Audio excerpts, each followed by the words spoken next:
I'm Mark Golub, and in the news, the continued furor over the election of Donald Trump as the next president of the United States. And the furor is hot and heavy in the American Jewish community.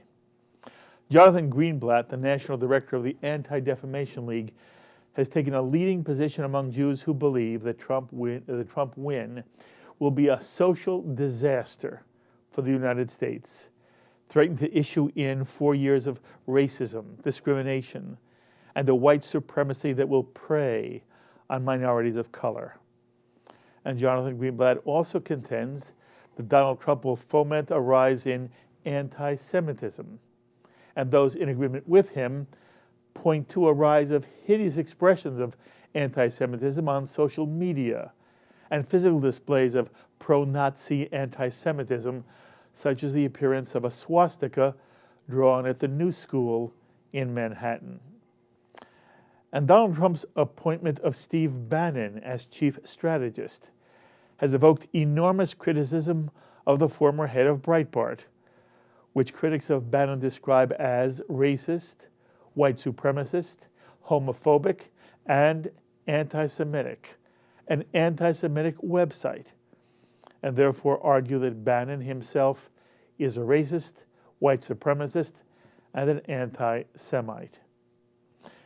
At the same time, there are major Jewish voices which are arguing for a sense of perspective in the Jewish community. People like Alan Dershowitz and AJC CEO David Harris and Israeli journalist Izzy Liebler. They're all arguing the Jewish community should give Donald Trump a chance.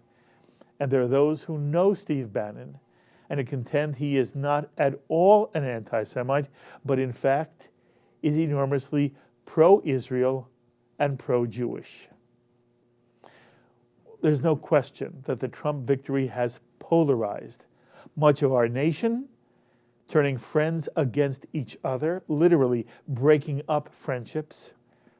And those who admit they support Donald Trump often find themselves vilified.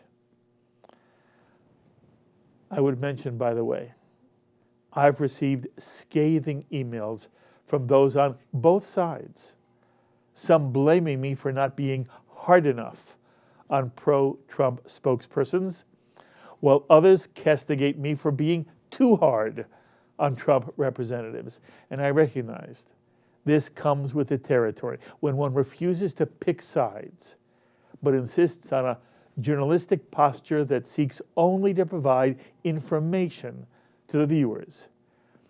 One is liable to be criticized from all sides.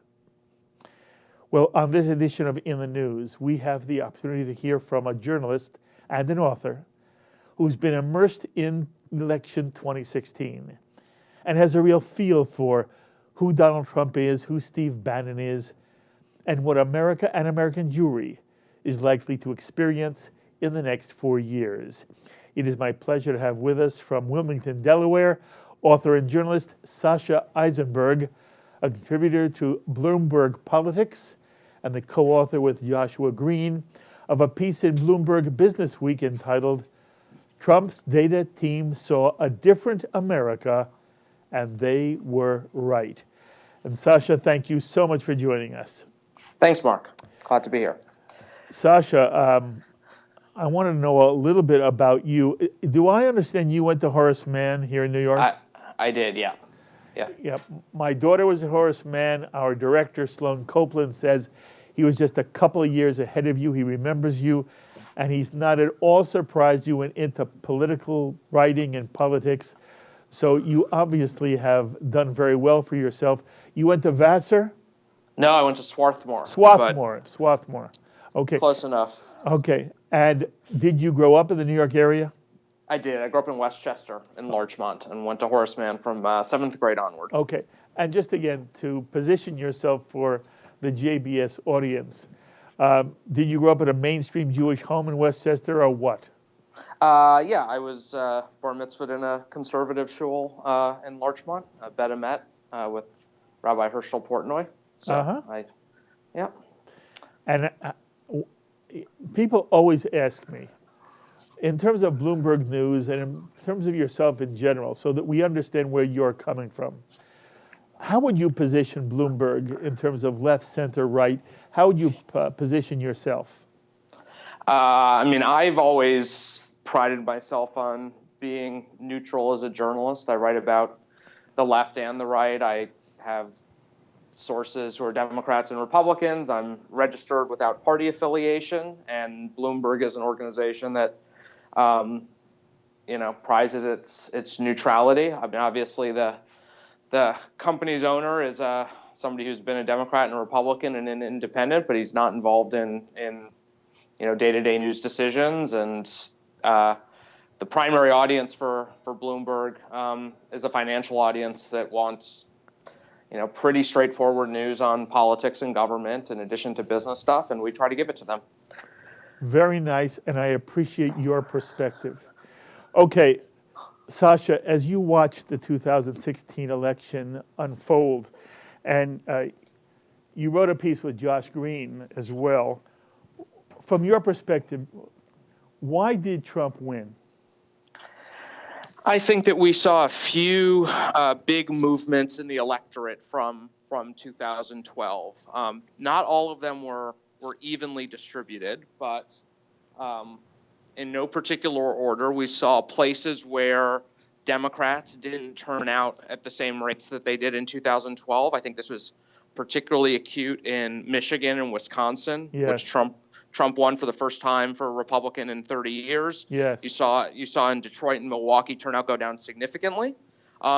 You saw the possibility that among some minority groups, even people that did turn out to vote, voted for Trump at slightly higher levels, Hispanics and African Americans, than they did for Mitt Romney. But the big movement we saw was, more in rural areas where, and it'll take a little while to disentangle all the data that's going to come out over the next few months, but we saw a big shift in support. Counties where there was a movement of 20, 30 points even to Donald Trump away from where John McCain or Mitt Romney had been 4 or 8 years ago. And these were places that are overwhelmingly white, rural, post-industrial or agricultural communities where there seems to be very deep disaffection with political establishment and the economic status quo. And Donald Trump presented himself as the most dramatic change that people could find. And Hillary Clinton, and even in communities that are historically Democratic, you look in Pennsylvania, counties like Erie and Cambria, working class white counties with a strong history of labor unions that even in both those cases voted for Barack Obama at least once. People voted for Donald Trump in large part because they didn't like or trust Hillary Clinton, and because he was representing the newest thing that they could find. Mm-hmm. I want to read one thing you wrote with Joshua Green, and in essence, it does summarize what you just told us, but then you see if there's anything you want to add. You wrote, Trump represents a restoration of the true American capitalism and a revolution against state-sponsored socialism. The elites have taken all the upside for themselves and pushed the downside to the working and middle-class Americans. Crony capitalism has gotten out of control. Trump saw this. The American people saw this. They have risen up to smash it. That's what you wrote in Bloomberg. To what extent would you want to amplify that at all? I mean, I think that there is a difference at times between what Donald Trump himself says, which is not always reflective of the most sophisticated thinking about politics and economics. What Steve Bannon, who is the kind of big brain of the Trump campaign turned administration transition is, Bannon's thinking is incredibly sweeping in historical terms, has a far broader frame of reference, and frankly, a far broader intellectual ambition than Trump. And then third, what the reasons that Trump's own supporters have for having voted for him or backing him. And these things are often parallel, but not often often far from the same thing. And so I'm not sure how many of Trump's supporters were thinking about crony capitalism when they voted for him. Yes. But I think that there has these sort of three lines of thought have stranded together in such a way that there's some idea of a sort of coherent Trumpism, where Trump is offering something and enough of his supporters are latching on to it, even if they're not quite latching on to what he's putting forward. I want you to confirm for me some of the things that we've seen, but Sasha, there are so many reports swirling around at one at the same time. I want to know how you see it. My understanding is that Donald Trump did, in fact, win white, college-educated males. Is that true? That's what we understand from the exit polls. Okay. And by a smaller margin than. I mean, Republicans have won college-educated white voters for as long as there's been polling. So going back 60 years, Republicans have won college-educated whites, men and women. What we saw this year was a much smaller margin than in recent years. But the Clinton campaign was hoping that this would be the first time that the Democrats won college-educated whites, and that did not come to pass, as best we understand it. He did better than people expected among white females as well, correct? That's right. Yep. He did better than expected among Latinos and African Americans, doing better than Mitt Romney, correct? The data here is a little sketchier, Mark, and so it's because of the way that exit polls are done. There's some evidence to suggest that. There's some evidence to be skeptical of it. It's definitely a less pronounced movement that I think we see in other parts of the population, but I think in some places there probably was some of that. Definitely Latinos in Florida, overwhelmingly Cuban in South Florida. Trump did significantly better than pre-election polling and the Clinton campaign expected. Okay. All of this is what surprised so many people and which ultimately upended so many of the pollsters. And now, as you've already mentioned, Sasha, he wins traditionally blue states like Wisconsin, Michigan, Florida. And is it all part of the same phenomenon? No one expected him to win Michigan and Wisconsin. And most people thought he was going to lose Florida. What happened? I mean, from a polling perspective, we're still disentangling this. I think some part of it is that the electorate did not quite look like the 2012 electorate. And it is very difficult. One of the most difficult things that pollsters have to do is try to anticipate who is going to vote ahead of time. And so that's one part of it, I think, is that the sampling did not quite look like the composition of the electorate. There are people who think that voters were effectively lying in polls. Mm-hmm.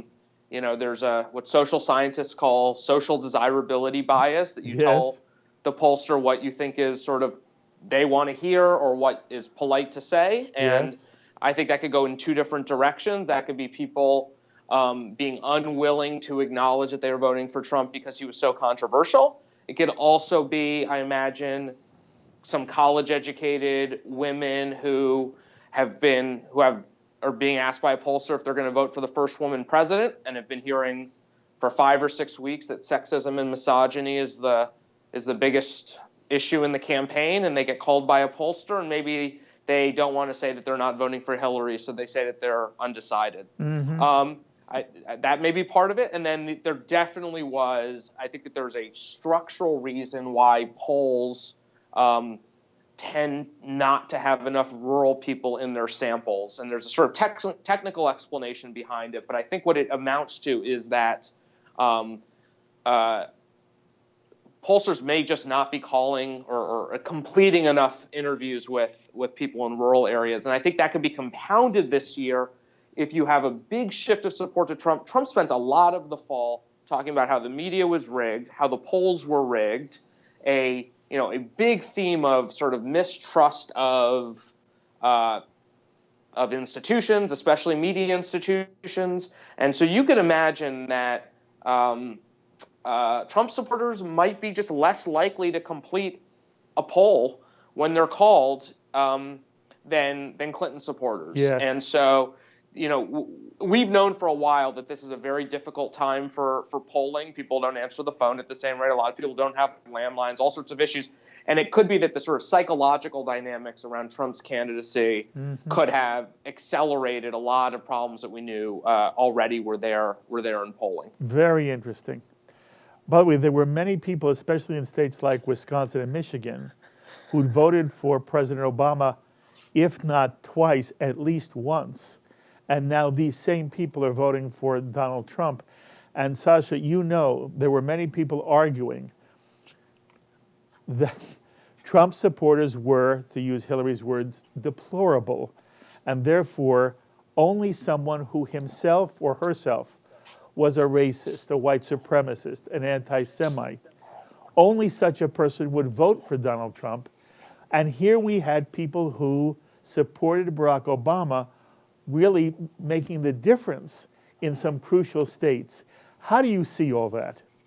Yeah, I mean, I think that the majorities, or the pluralities at least, that Trump put together in these states suggest that he got the votes of far more people than just racists and misogynists. I mean, I'd also include in Wisconsin, in between, a lot of those people voted for Tammy Baldwin, the first openly lesbian senator, a liberal Democrat. Obviously, you look at states in the Midwest, Wisconsin, that's a state that had 2 Jewish senators at one point. The same majorities that voted for Trump and Obama voted for them. Carl Levin won every time he ran in Michigan by overwhelming majorities. I mean, these are Pennsylvania's had multiple Jewish governors. It is hard to write off 50% of the vote in these states as some collection of white supremacists or misogynists. I think agree that with you. Trump was presenting a far broader appeal than purely that. And on some things he had, there were many respects in which this was not a highly substantive campaign. There was a lot of name calling. It was incredibly petty at times. And Trump is not particularly sophisticated on policy matters. But his proposals, his positions around trade, the desire to renegotiate NAFTA, to walk away from the Trans-Pacific Partnership, his proposals on immigration are substantive policy proposals that a lot of historically working class Democrats, those with ties to labor unions or labor households, identified with. Absolutely. And Hillary Clinton was compromised not only by some of her lack of personal appeal, but she gave Trump the space to run as a critic of corruption, of nepotism, a champion of transparency, a crusader against big business and the financial sector, which is all very ironic if you think about. Those are arguably all of Trump's biggest vulnerabilities. Yes. And Hillary Clinton opened this up because of her various scandals. So much of what her positions on regulating Wall Street were far more, cracking down on Wall Street, were far more aggressive than Trump's. And yet, she, because of the speeches she had given, especially the ones to Goldman Sachs that she wouldn't disclose, she really didn't want to be in a position of talking about her views on the banks because she exposed herself to criticism. And I think it just became very difficult for her to become a vessel for any sort of working class economic message. And Trump sort of took up all that space and won a lot of people who have a history of voting for Democrats. Mm-hmm. Look, Sasha, you know who the New York Jew is. You know who the Horace Mann Jew is. You know who the Westchester Jew is. There are so many Jews right now who believe we have elected a pure racist, and that Steve Bannon is nothing more than a white supremacist racist. And according to Jonathan Greenblatt, although he may have walked it back just a little bit, an anti-Semite. You've been around all of it. You've watched it. To what extent is Steve Bannon, to begin with, a racist, white supremacist, anti-Semite? to what extent is Donald Trump going to facilitate white racism, white supremacy, and anti-Semitism? I don't know what's in Bannon's mind or heart well enough to assess that. I mean, I think that you were right at the beginning by saying unquestionably Breitbart has published anti-Semitic material in addition to xenophobic, anti-Muslim, white supremacist, misogynistic, homophobic material. And I think as a sort of marketing matter, Breitbart under Bannon's leadership has sought to position itself as at least friendly to parts of the American right that traffic in that stuff. I think Bannon is at once a very visionary guy. He thinks in big historical terms about big historical changes. On the other hand, he's also an entrepreneur who comes out of Harvard Business School, who made his money in the entertainment industry, who thinks in terms of short-term marketing imperatives, and has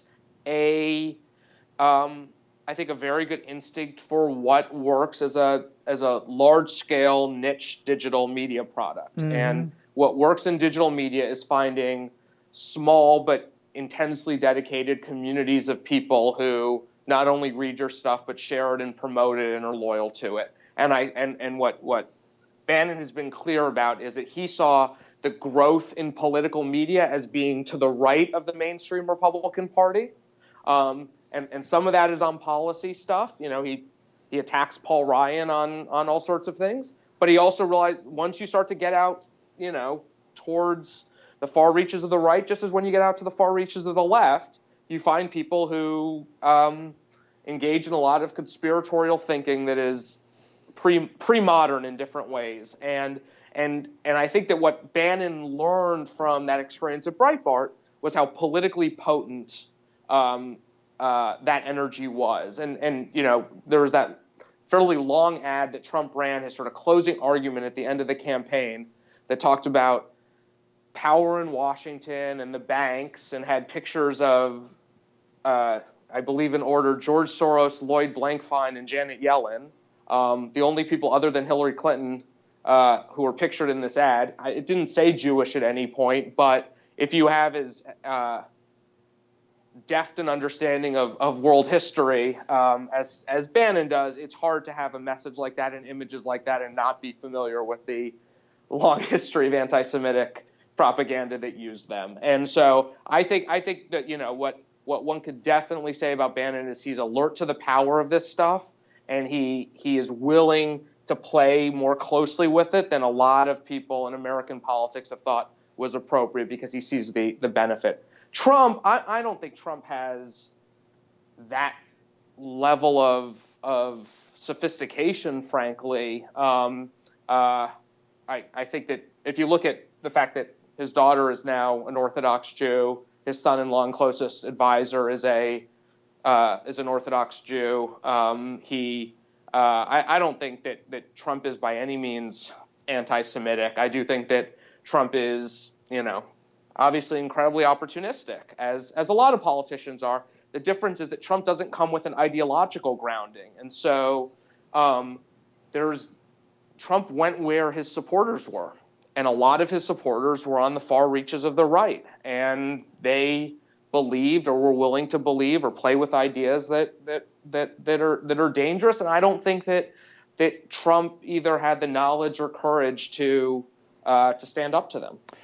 My only point is, as I listened to you, and I thought it was a brilliant analysis, it was only the last comment that struck my ear sort of strange, because you've just told us he doesn't win unless college-educated people and women vote for him. People who had voted for Obama voted for him. Without their votes, he loses.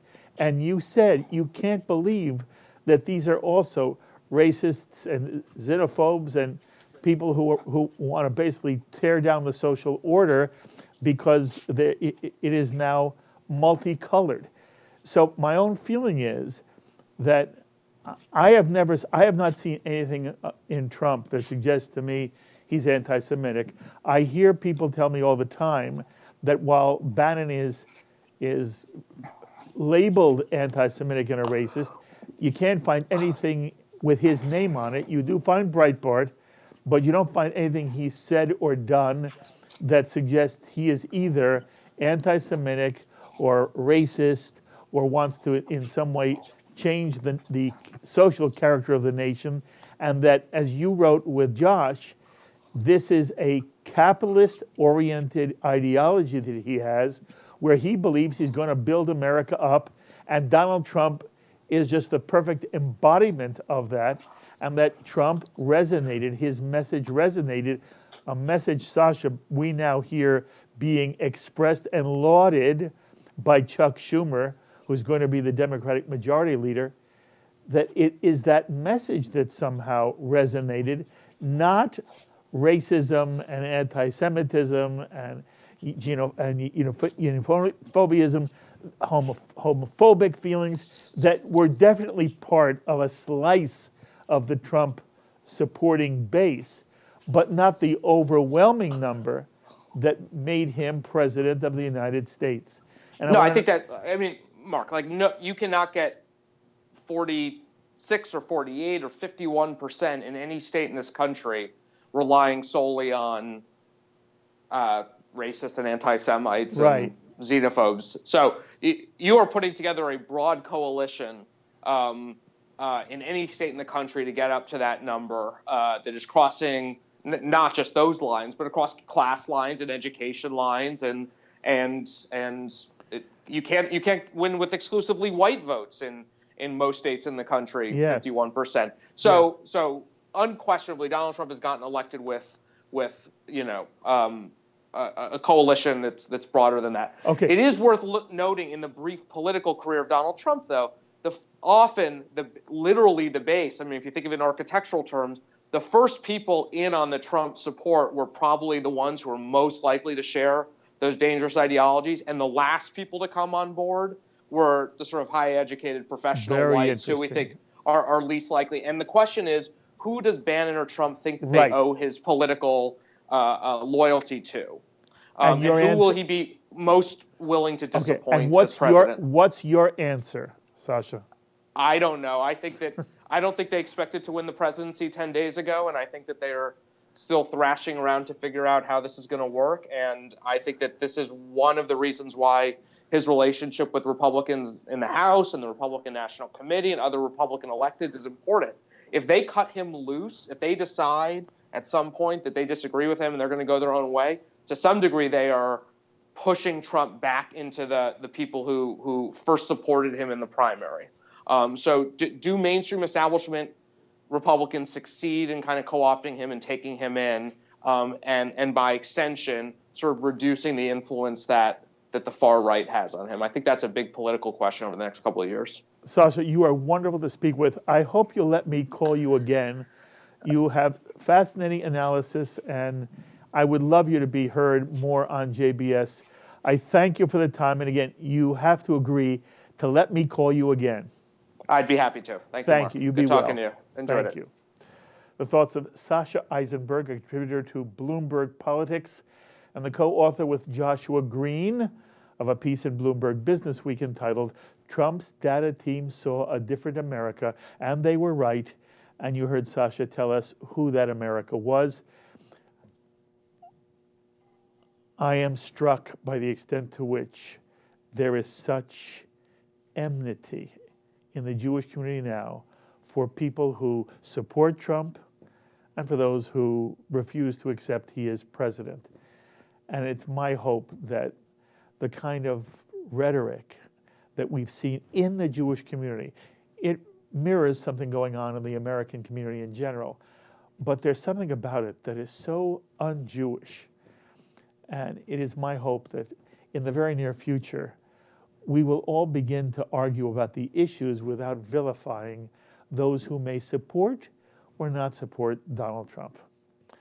As always, my thanks to our director, Sloan Copeland, to production coordinator, Serge Goldberg, to JBS's associate director, Dara Golub, editors, Dennis Golan and John McDevitt, and of course, to our producer, Carol Lilienthal.